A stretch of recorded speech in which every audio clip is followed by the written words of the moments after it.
The happier you are, the more you can sustain doing something, the more likely you're going to do something that will in turn make you even happier, and you'll continue to do it and you'll outwork everybody else. The more free you are, the better you can allocate your time, and the less you're caught up in a web of obligations and commitments, and the more you can focus on the task at hand. I think most people, if you were to ask them when they were happiest for a sustained period of time, not for a brief moment, because pleasure can override happiness and create kind of this illusion of happiness. But if you ask people when they were happy for a sustained period of time, they were probably doing some variation of nothing. For some people, pure happiness is the ultimate goal. They want to, just be blissfully happy wherever they are, whenever they are. But I think other people, most people, would say, well, I'm here in this world, I'm here in this life, I don't understand it or why, but I want to be engaged, I want to be surprised, I want to do things, I want to accomplish things, I want things and then get them, right? That's kind of the whole game that we're all playing here. If nothing worked out the way you expected, if it was all serendipity and you didn't want that, you would just be a ball of anxiety. On the other hand, if everything worked out as you expected and wanted, you'd be so bored you might as well be dead. So there's some, the river of life kind of flows between these two banks, and enjoy it. Forget the idea that happiness is a prize waiting at the finish line of effort. See it instead as fuel. The more grounded and mentally open you feel, the longer your focus lasts, making it easier to commit yourself to what truly inspires you. But there's a quiet contradiction. A meaningful life avoids two extremes. Too much routine becomes dull and leaves you feeling drained. Too much chaos becomes exhausting and sends you into panic. The sweet spot of living rests in between. It's the space where you keep learning and wandering, yet your ambitions still feel within reach. So, in this calm, steady center, between boredom and overload, happiness stops acting like a destination and becomes the force that carries you forward. But when your habits no longer match the person you hope to grow into, what fundamental part of your world must shift to guide you back to that true, living core? In this video, Naval Ravikant uncovers a truth about happiness that could transform the way you plan your entire life. Be sure to like, subscribe, and activate notifications for more thoughtful, in-depth insights. Thanks for tuning in. Enjoy the rest of the video. Does being happy make you less successful? That is a conventional wisdom. That may even be the practical earned experience of your reality. You find that when you're happy, you don't want anything, so you don't get up and do anything. On the other hand, you still got to do something. You're an animal. You're here to survive. You're here to replicate. You're driven. You're motivated. You're going to do something. You're not just going to sit there all day. Unlikely. Some people do. Maybe it's in their nature. But I think most people still want to act. They want to live in the arena. I've found for myself, as I've become happier is a big word, but more peaceful, more calm, more present, more satisfied with what I have. I still want to do things. I just want to do bigger things. I want to do things that are more pure, more aligned with what I think needs to be done and what I can uniquely do. So in that sense, I think that being happier can actually make you more successful, but your definition of success will likely change along the way. If you define pain as physical pain, then it's a real thing. It happens and you can't ignore it. But that's not what we mean by suffering. Suffering is mostly mental anguish and mental pain. And it just means you don't want to do the task at hand. If you were fine doing the task at hand, then you wouldn't be suffering. And then the question is, what's more effective, to suffer along the way or just to interpret it in a way that is not suffering? You hear from a lot of successful people, they look back and they say, oh, the journey was the fun part, right? That was actually the entertaining part and I should have enjoyed it more. It's a common regret. There's a little thought exercise I like to do, which is you can go back into your own life and try to put yourself in the exact position you were in 5 years ago, 10 years ago, 15 years ago, 20 years ago. And you try to remember, okay, who was I with? What was I doing? What was I feeling? What were my emotions? What were my objectives? And really try to transport yourself back and see if there's any advice you'd give yourself, anything you'd do differently. Now, you don't have new information. Don't pretend you could have gone back and, bought a stock or bought Bitcoin or whatever. But just knowing what you know now in terms of your temperament and a little bit of age-related experience, how would you have done things differently? And I think it's a worthwhile exercise to do. So don't let me rob you of the conclusion. But I'll tell you, for me, I would have done everything the same, except I would have done it with less anger, less emotion, less internal suffering, because that was optional. It wasn't necessary. And I would argue that someone who can do the job, at least peacefully, but maybe happily, is going to be more effective than someone who has unnecessary emotional turmoil. Again, I don't know if that's entirely true. I think money can buy you happiness if you earned it, because then along the way, you have both pride and confidence in yourself, and you have a sense of accomplishment, and you set out to do something and you were right. So I'll bet that lingers. And then, as I said, money solves your money problem. So I don't want to be too glib about it, but I would say in general, this loop that we run through of desire, dopamine, fulfillment, unfulfillment, like you have to enjoy the journey. The journey is all there is, right? 99% of your time is spent on the journey. So what kind of a journey is it if you're not going to enjoy it? Fame. So fame is this funny thing where a lot of people know you, but you don't know them. And it does get you put on a pedestal. It can get you what you want at a distance. So I wouldn't say it's worthless. Obviously, people want it for a reason. It's high status, so it attracts the opposite sex, especially for men, it attracts women. That said, it is high cost. It means you have no privacy. You do have weirdos and lunatics. You do get hit up a lot for weird things. And you're on a stage, so you're forced to perform. So you're forced to be consistent with your past proclamations and actions, and you're going to have haters and all that nonsense. But the fact that we do it, the fact that we all seem to want it, means that it would be disingenuous to say, oh, no, I'm famous, but you don't want to be famous. That said, I think fame, like anything else, is best produced or pursued as a byproduct of something potentially more worthwhile. Wanting to be famous and craving to be famous and being famous for being famous, these are sort of traps. Fame for fame's sake. Yeah, exactly. So it's better that it's earned fame. So, for example, earn respect in the tribe is you do things that are good for the tribe. Who are the most famous people in human history? There are people who sort of transcended the self, the Buddhas and the Jesuses and the Muhammads of the world. Who else is famous? The artists are famous. Art lasts for a long time. The scientists are famous. They discover things. The conquerors are famous, presumably because they conquered for their tribe. There was someone that they were fighting for. So generally, the higher up you rise by doing things for greater and greater groups of people, even though it may be considered tyrannical or negative, like, Genghis Khan is famous, but to the Mongols, he was doing good. To the rest of them, not so much. The higher level you're operating at, the more people you're taking care of, the more you sort of earn respect and fame. And I think those are good reasons to be famous. If fame is empty, if you're famous just because your name showed up in a lot of places or your face showed up in a lot of places, then that's a hollow fame. And I think deep down you will know that. And so it'll be fragile and you'll always be afraid of losing it. And then you'll be forced to perform. So the kind of fame that pure actors and celebrities have, I wouldn't want. But the kind of fame that's earned because you did something useful, why dodge that? No, you can't.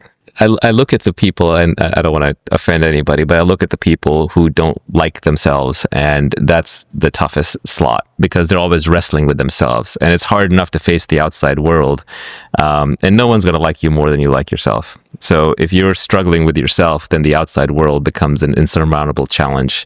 And it's hard to say why people have low self-esteem. It might be genetic. It might just be circumstantial. A lot of times I think it's because they just weren't unconditionally loved as a child. And that sort of seeps in at a deep core level. But self-esteem issues can be the most limiting. One interesting thought is that, to some extent, self-esteem is a reputation you have with yourself. You're watching yourself at all times. You know what you're doing, and you have your own moral code. Everyone has a different moral code. But if you don't live up to your own moral code, the same code that you hold others to, it will damage your self-esteem. So perhaps one way to build up your self-esteem is to live up to your own code very rigorously, have one, and then live up to it. Another way to raise your self-esteem might be to do things for others. If I look back on my life and, what are the moments that I'm actually proud of, there's very far and few between. And it's not that often, and it's not the things you would expect. It's not the material success. It's not having learned this thing or that. It's when I made a sacrifice for somebody or something that I loved. And that's when I'm actually, ironically, most proud. Now, that's through an explicit mental exercise, but I'll bet you at some level I'm recording that implicitly. So that tells me that even if I am not being loved, then the way to create love is to give love, to express love through sacrifice and through duty. And so I think doing things like that can build up your self-esteem really fast. Virtue is a set of beliefs that if everybody in society followed them as individuals, it would lead to win-win outcomes for everybody. So if I am honest and you are honest, then we can do business more easily. We can interact more easily because we can trust each other. So even though there might be a few liars in the system, as long as there aren't too many liars and too many cheaters, a high trust society where everybody's honest is better off. And I think a lot of the virtues work this way, right? If I don't go around sleeping with your wife and you don't sleep with mine, and if I don't take all the food that's at the table first and so on, then we all get along better and we can play win-win games. In game theory, the most famous game is Prisoner's Dilemma, but that's all about everybody cheating. In the Nash equilibrium, the stable equilibrium, there is everybody cheats, and the only way you can play a win-win game is if you have long-term iterated moves. But that's not actually the most common game played in society. The most common game played is one called a stag's hunt, where if we cooperate, we can bring down a big stag and both have big dinners. But if we don't cooperate, then we have to go hunt like rabbits and we each have small dinners. So most of and that game has two stable equilibriums, and one could be where we're both hunting the rabbit, and one could be where we're hunting the stag. So the high trust society is a more virtuous society where I can trust you to come hunt the stag with me and show up on time and do the work and divide it up properly. So you want to live in a system where everybody has their own set of virtues and follows them, and then we all win. But I would argue you don't need to do that for sacrifice. You don't need to do that for other people. You can do it just purely for yourself. What you know that you don't even know is far greater than what you know, right? You can't even articulate most of the things you know. There are feelings you have that have no words for them. There are thoughts you have that are felt within the body or subconsciously that you never articulate to yourself. You can't articulate the rules of grammar, yet you exercise them effortlessly when you speak. So I would argue that your implicit knowledge and your knowledge that is unknown to yourself is far greater than the knowledge you can articulate and that you can communicate. And so at some level, you're always watching yourself. That's what your consciousness is, right? It's the thing that's watching everything, including your mind, including your body. So if you want to have high self-esteem, then earn your own self-respect. And I would argue that the feeling of being in love is actually more exhilarating than the feeling of being loved. Being loved is a little cloying. It's a little too sweet. You kind of want to push the person away. It's a little embarrassing. And you know that if that person is too much into it, that you feel constrained. On the other hand, the feeling of being in love is very expansive. It's very open. It actually makes you a better version of yourself. It makes you want to be a better person. And so you can create love anytime you want. It's just that craving to receive it. That's the problem. Happiness has a strange reputation. People assume it kills ambition, yet it often sharpens it. When you're calm and centered, you stop chasing goals out of fear or comparison and start chasing the ones that actually matter. The journey becomes lighter, not slower. Pain still exists, but the unnecessary suffering fades. You act with clarity instead of panic. Money, fame, self-esteem, even love all fit into this same pattern. Everything feels different when your inner world isn't fighting you. According to Naval Ravikant, the real game isn't to grind miserably, but to move with purpose, curiosity, and a mind that isn't at war with itself. Let's hear more from him. One of the things I like to say is find what feels like play to you, but looks like work to others. So it looks like work to them, but to you it feels like play. It's not work. So you're going to outcompete them because you're doing it effortlessly. You're doing it for fun. They're doing it for work. They're doing it for some byproduct. To you, it's art, it's beauty, it's joy, it's flow, it's fulfilling. The more you do things that are natural to you, the less competition you have. You escape competition through authenticity by being your own self. If I had to summarize how to be successful in life in 2 words, I would just say productize yourself. That's it. Just figure out what it is that you naturally do that the world might want, that you can scale up and turn into a product, and it'll eventually be effortless for you. Yes, there's always work required, but it won't even feel like work to you. It'll feel like play to you. And modern society gives us that opportunity. If you were 2,000 years ago, you're born on a farm, your choices are very limited, right? You're going to do stuff on that farm. Now you can literally wake up and you can move to a different city. You can switch careers. You can switch jobs. You can change the people that you're with. You can change so many things about who you are and who you're with and what you're doing, that there is infinite opportunity out there for you, literally infinite. And so it's much better to treat this like a search function, to find the people who need you the most, to find the work that needs you the most, to find the place you're best suited to be at. And it's worthwhile to spend time in that exploration before diving into exploitation. The biggest mistake in a world with so many choices is premature commitment. If you prematurely commit to being a lawyer or a doctor, and now you've got 5 years invested into that, you might have just completely missed. You might just end up in the wrong profession, the wrong place, the wrong people for 30 years of your life grinding away. And yes, the best time to figure that out was before, but the second best time is now. So just change it. So I think it's really good to be able to view your own mind and your own thoughts objectively. And that is the big benefit of meditation. It creates a small gap between your conscious observation self and your mind. And that lets you then look at your thoughts and evaluate them a little bit like you would a third party's statements. And if you just take your mind to be you and they're integrated in one and the same at all times and you're reacting from the mind, then you're not even going to question things that come into your mind. Anything that comes in that creates a reaction will immediately create a reaction. But if you can observe your thoughts a little bit, and not in some woo-woo way, but you can even just do it through therapy, you can do it through journaling, you can do it any way you like. You can just take long walks. You don't have to meditate and do lotus position. All that is unnecessary. But if you can observe your own thoughts and view them a little objectively, then you can start being a little more choosy, a little more critical, and you can realize that there are no problems in the real world other than maybe things that inflict pain on your body. Everything else has to become a problem in your mind first. You have to view it and interpret it and create a narrative that it is a problem before it becomes a problem. And then you realize that a lot of your emotional energy is spent on reacting to things that your mind is automatically saying are problems. And you don't need all those problems. Do you really need that many problems in your life? Again, I would say try to focus on just one overarching problem and then go solve that problem. It's like if you want to be successful, define success very concretely, focus on that, and everything else, when it enters your mind, it becomes a problem, whether it's a judgment about the girl walking down the street or the car that just cut in front of you, or whether it's your accountant did this stupid thing. Yes, it's going to trigger you, but observe for a moment that it's triggering me. I've created a problem. Do I really want to have this problem right now? Do I want to spend the energy on this problem, or do I want that going somewhere else? And it doesn't have to be that overt. You don't have to, the mind mud wrestling with itself is also a problem. You're going to be much happier and much more focused. Again, I think happiness and focus and success can kind of complement each other. You're going to have much more energy.